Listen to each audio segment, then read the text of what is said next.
ఉంటేనే జోరు ఘాటుగా ఉండాలే రా బతుకు తీరు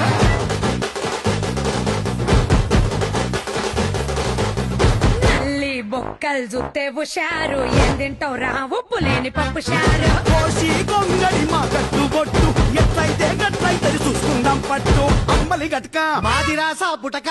పూట పూట మాకే దసరా ధూమ్ ధామ్ తో